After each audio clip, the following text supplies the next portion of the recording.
Shalom, saudara-saudara yang kekasih di dalam Kristus. Hari ini kita kembali membaca, merenungkan firman Tuhan. Sebelumnya, mari kita bersama-sama berdoa memohon hikmat dari Tuhan kita. Mari kita berdoa. Bapa di surga, terima kasih untuk hari ini kami diberi kesempatan lagi untuk membaca dan merenungkan firman-Mu. Kiranya Roh Kudus memberi pencerahan dan kuasa untuk kami mengerti dan melakukan kebenaran-Mu. Pimpin sertai hamba-Mu yang menyampaikan dan kami yang mendengarkan, agar apa yang kami lakukan bermanfaat bagi kemuliaan nama-Mu. Berkati sertai kami ya Tuhan. Dalam nama-Mu Tuhan Yesus kami berdoa bersyukur. Amin. Firman Tuhan yang kita akan baca dan renungkan diambil dari kitab Kejadian pasal 24 ayat 62 sampai dengan 67. Demikianlah firman Tuhan. Adapun Ishak telah datang dari arah sumur Lahai-Roi. Ia tinggal di tanah Negeb. Menjelang senja, Ishak sedang keluar untuk berjalan-jalan di padang.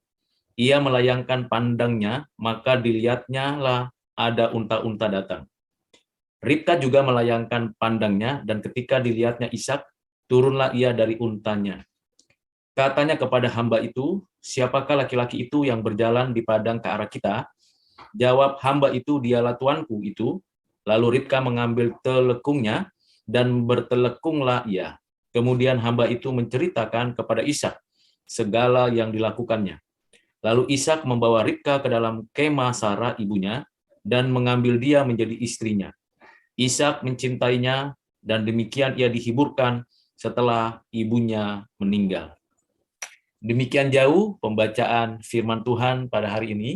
Yang berbahagia ialah kita yang menyimpan firman Tuhan ini dan yang melakukannya.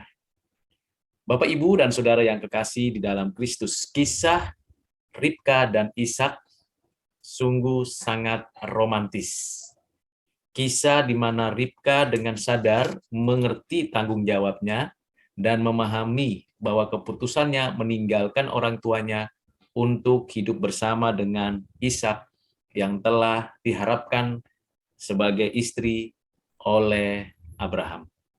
Dalam pertemuan yang sangat romantis dan sungguh menggetarkan Ribka dan Ishak ini, kita mengetahui bahwa Tuhanlah yang memberikan hati untuk keduanya saling mencintai dan mengasihi.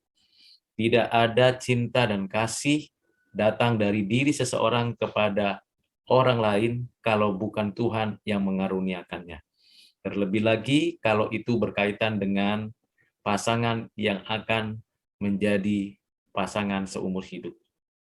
Tentulah prinsip dasar yang perlu kita ketahui ialah mengerti dan mengetahui dengan baik siapakah pasangan kita. Ribka sudah mengenal dan mengerti siapa Ishak dari hamba seniornya, yang tentu bukan saja diperkenalkan di awal pertemuan, tetapi juga dalam perjalanan. Bahkan ditunjukkanlah inilah Ishak tuan mudanya. Demikian juga Ishak menerima informasi tentang Ribka dan memahami tentang kondisi dan sikap Ribka yang ramah, yang rela, dan bersedia untuk menjadi istrinya. Ini adalah suatu pertemuan yang begitu indah. Ishak tidak mengambil suatu sikap penolakan, juga tidak mengambil suatu sikap kecurigaan, atau bertanya apa yang harusnya dilakukannya. Ishak segera langsung membawa Ribka, menjadikannya Ribka istrinya. Dan pernikahan itu berlangsung secara budaya pada saat itu, dan akhirnya Ishak dihibur oleh melalui pernikahan mereka.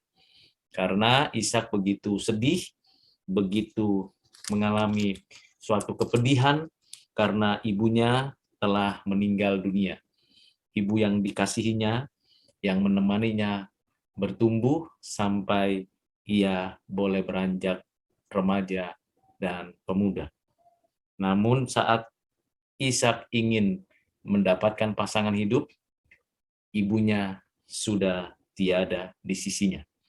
Tetapi dengan kehadiran Ribka yang memberikan kekuatan penghiburan, menjadikan Ishak mengalami kembali sukacita. Semangat hidup seseorang akan kembali ketika pasangan yang dicintainya mengerti perasaan dan isi hati dari pasangannya. Kita tidak mungkin dapat menyelesaikan pergumulan batin kita dengan kekuatan sendiri. Dengan pernikahan yang kudus, pasangan yang dapat diberikan Tuhan kepada kita, menjadikan itu sarana untuk kita saling membangun, memperlengkapi, dan memberi diri untuk saling mengasihi. Perjalanan Ribka berjumpa dengan Ishak. Penantian Ishak untuk menunggu Ribka. Suatu waktu yang tidak mudah untuk dilalui.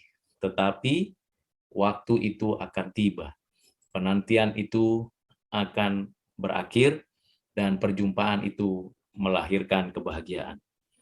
Cinta tidak harus didahului dengan tindakan-tindakan yang amoral. Dan tidak boleh orang Kristen melakukan tindakan amoralitas sebelum pernikahan diberkati oleh Tuhan, disaksikan oleh hamba-hamba Tuhan dan orang-orang percaya, maka tidak boleh ada perbuatan amoralitas. Seks bebas itu tidak diperkenan dalam kehidupan orang Kristen yang belum menikah, dan kalau sudah menikah, pasangan itu juga harus menjaga kesucian hidup, tidak berselingkuh, tidak melakukan tindakan amoralitas, sehingga keluarga itu akan bahagia. Kebahagiaan bukan hanya berkaitan dengan harta, tetapi kesetiaan, kesucian, dan keseriusan di dalam menjalani kehidupan. Dan kita bersyukur dari kisah Ribka dan Ishak ini.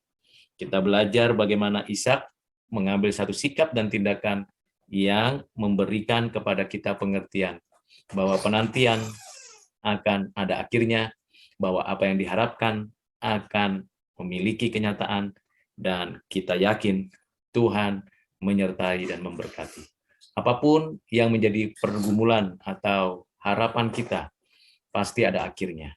Hanya tinggal bagaimana di tengah-tengah penantian itu, kita tetap bergantung bersandar kepada Tuhan yang memberikan hidup dan kekuatan, dan yang memberikan kepada kita keyakinan akan kebaikannya.